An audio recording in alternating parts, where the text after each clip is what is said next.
Hi, welcome to my channel. My name is Anne and today I'm here with 6 spring-inspired recommendations across 6 different genres. So I don't know what things are like where you live, but in the Netherlands, spring is finally arriving. I'm looking out over a clear blue sky and it's still a little chilly, but flowers are sprouting everywhere and the temperature is getting better. So I'm very much in the spring mood. It's almost Easter, so that really is a sign of spring as well. And I figured why not make a video with spring recommendations. And some of these books are actually set in spring. Some of them just give me a spring feel. It's often about a vibe as well. Like I said, we've got 6 different genres because I read across many different genres and I don't really have one niche. So I just figured why not give you a recommendation for 6 genres. And the first one is a book that might technically take place during summer.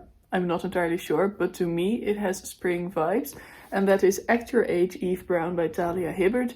This is the 3rd book in the Brown Sisters trilogy. They're more like companion novels. In each of the 3 books, one of the 3 sisters is the main character, and they are all 3 romances. And this one is about Eve. Eve is a bit of a mess. She has trouble holding a job, she has trouble finding out what she really wants with her life, and at the start of the book she has a giant fight with her parents, who kind of accuse her of being a bit of a waste of space, which is really harsh, but that's kind of what happens. And she rushes out and she drives off and she ends up in a small village where she meets Jacob kind of by accident, and Jacob runs his own bed and breakfast. Jacob is very meticulous, he's very structured, he is also autistic, and he doesn't mesh very well with Eve's more chaotic style, at least not at first, but through happenstance and certain circumstances, he begrudgingly gives her a job as the chef in his bed and breakfast. And that's where the romance starts. So this book takes place in a small village, in a bed and breakfast. There is a lovely romance between these two. There is autistic representation, which I really love. There is the story of Eve really trying to find who she is, of finding her identity, which was really very good. And this is one of my favorite romance books ever. And because of that small town vibe and the finding of her identity, this really feels like a spring book to me, a book about new beginnings, just like spring, and that's why I figured I'd recommend it to you. Next up, I figured why not recommend a non-fiction book. I don't read a lot of non-fiction, but I read this one a couple of years ago and absolutely loved it. It is called How to Be a Heroine, or What I've Learned from Reading Too Much by Samantha Ellis. And this is basically the author going through a bunch of different books, mostly children's classics or just classics in general, and in an autobiographical style telling us what she learned from those books, when she read them in her life, what they meant to her. And it was really just a wonderful, wonderful book. Samantha Ellis is British. She is the daughter of immigrants, and that plays a big role in the book as well. This is also a bit about finding identity because it's about her growing up and trying to find a way to fit both in England and in her parents' culture. I think her parents are from Iraq and they had to flee Iraq. That makes it difficult for her to find her place because she grew up in England, but she has strong ties to a very different culture as well. It's about that, but it's mostly just about her love for reading and how that sustains her throughout her life. The very first chapter is about Wuthering Heights by Emily Bronte, which is my all-time favorite classic, so that's a lot of fun.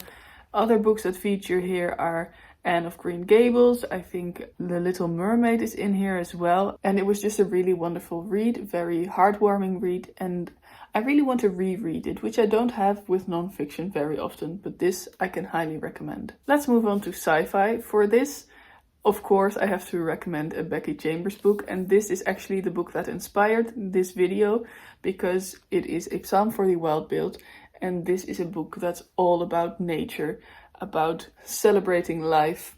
So what's more spring-like than that?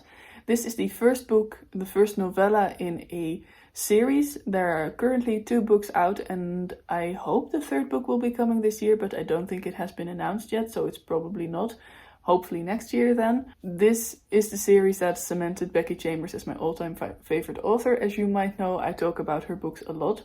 I'm currently rereading The Long Way to a Small Angry Planet and filming a reading vlog about that, so look out for that. But this is a very different story. It's also sci-fi, but it's the story of a civilization that collapsed a while back, and after that collapse, the people decided that they needed to find a new way, a more sustainable way to live. So their new method, their new approach was to maintain a balance. They won't hurt the earth anymore, they won't hurt nature anymore. And that makes for some very interesting technology in this book and some very interesting ways of living. It's very calm and sweet and cozy, just like Becky Chambers' books usually are, but it also revolves around identity. I guess most books revolve around identity. But we follow a tea monk by the name of Dex. Dex is a tea monk with a bit of an identity crisis. At the very start of the book, they train to become a tea monk, to serve tea to people and listen to their problems, because serving tea is almost a bit like offering therapy in this book. But after a while, they find that they're still not fully content, and they decide to take their bike into the wilderness, and there they encounter Moscap. And Moscap is a robot, and it is a very long time since this civilization has seen robots, because after the collapse or during or somewhere along that time, the robots laid down their tools, gained self-awareness and went off into the wilderness, but they did so with one promise. At some point they would come back to ask the people what do they need. And that is basically what this story is about. It kind of sets off that story, because the second book really continues on that. It's a really wonderful book. Like I said, it's very cozy, it's very green. The writing is something you really can sink into. Reading a Becky Chambers book always feels like coming home to me. And it's the perfect book for spring. Next up, there's a graphic novel, and this is a Dutch graphic novel, but it has actually been translated into English. So I'm holding up a Dutch book now, but you can find it in English as well. This is called De Filosoof, de Hond en de Bruiloft, and I think it has been literally translated into The Philosopher, the Dog and the Wedding. And this is a non-fiction graphic novel about the first female philosopher, Hipparchia. Hipparchia lived in the 4th century BC, and she travels to Athens to get to know the rich son of a very well-to-do family. I'm translating this in my head. She hopes, or her family hopes, that this rich son will want to marry her. But Hipparchia doesn't really want to get married. She wants to debate, she wants to read, she wants to learn more. She is always jealous of her father and her brother when they are meeting up with other people to debate stuff. She keeps an ear to the door to listen to them, and she has her own ideas about things. And then she meets a philosopher who lives on the streets and who has no possessions and lives as a poor man. And this Crates, she gets enamored by him and by everything he has to say about his philosophy. And this is basically her story. Hipparchia really existed, of course, but I knew nothing about her.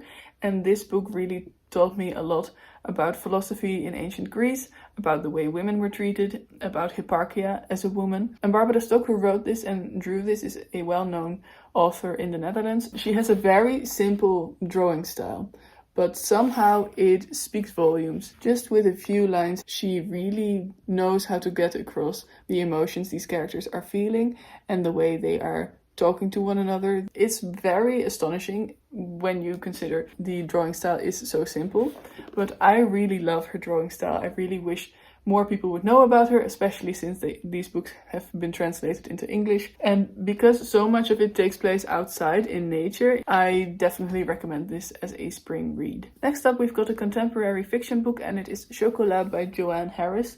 This is a bit of an old copy and it is discolored around the edges because of the sun, as you can see. But this is a story that I really love. You might remember that I think it was last year, or over the last 2 years, I read the sequels to this book. There are 4 books in this series, although you definitely can read this book as a single story. I read those sequels, didn't like them, but this one is still one of my favorite books. I gave it 5 stars. I've reread it a few times now, I think. And the fun thing about this book is that it talks about the lead up to Easter. It starts on February 11th and it ends pretty much around Easter. So that's definitely the lead up to spring. The writing is very atmospheric, so you really get a sense of the weather and everything like that, which I really enjoy.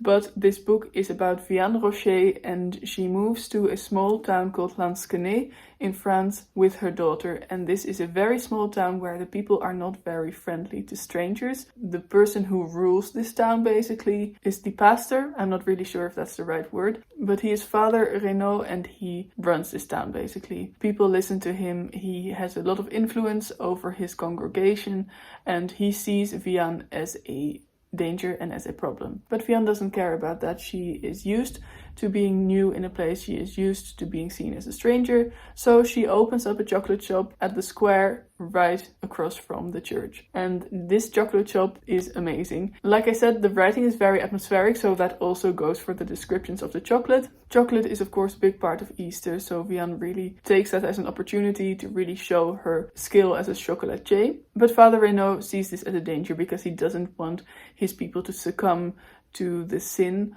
of chocolate and of gluttony, I guess, especially not during the time in the lead up to Easter. But Vianne, she organizes an Easter chocolate festival, and that's basically what this whole book leads up to. Like I said, I really love this book, especially because of the atmospheric writing. There's also some magical realism vibes going on because Vianne always knows exactly what kind of chocolate people need and what they want, and she seems to be able to put certain emotions or certain healings or fixings into these chocolates. So definitely recommend this as well. And then the last book is a young adult contemporary, which is also contemporary, but I definitely see young adult as separate from usual contemporary fiction. And this is Don't Date Rosa Santos by Nina Moreno. Now, the cover of this book looks very summery and the vibes in this book are also summery, but I would argue that they are also spring-like because this book is about Rosa. She is trying to figure out where she wants to go to college, or she has kind of figured out what she wants to do, but she still has to tell her grandmother, which is what this book kind of starts with. So this book takes place in the final few months towards the summer holidays, which are in spring, I'd say.